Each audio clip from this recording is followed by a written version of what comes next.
Pakistan also they played well.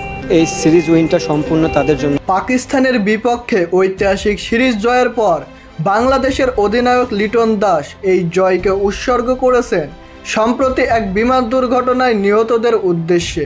তিনি বলেন, এই সিরিজ উইনটা সম্পূর্ণ তাদের জন্য। বিমান দুর্ঘটনায় আমরা যাদের হারিয়েছি, এই সিরিজ জয় তাদের।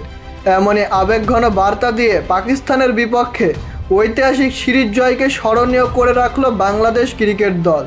সিরিজ জয়ের পর এবার পাকিস্তানকে হোয়াইট ওয়াশ করার প্রত্যয় ব্যর্থ করেছেন দলের তরুণ তুর্কি জাকের আলী অনেক।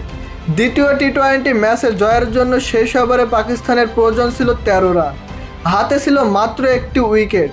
মুস্তাফিজুর রহমানের করা সেই ওভারের প্রথম বলেই দানিয়ে বাউন্ডারি হাঁকিয়ে ম্যাচ জমিয়ে তোলেন, কিন্তু পরের বলেই তিনি উড়িয়ে মারেন এবং মিড উইকেটে থাকা শামীম পাটোয়ারির হাতে ক্যাচ তুলে দেন, আর তাতেই বাংলাদেশ 8 রানের রুদ্ধশ্বাস জয় পায়।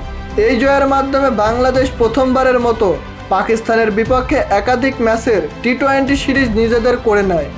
ম্যাচে ব্যাট হাতে দারুণ খেলে হাফ সেঞ্চুরি করেন জাকের আলী অনেক এবং ম্যাচ সেরার পুরস্কার জেতেন তিনি।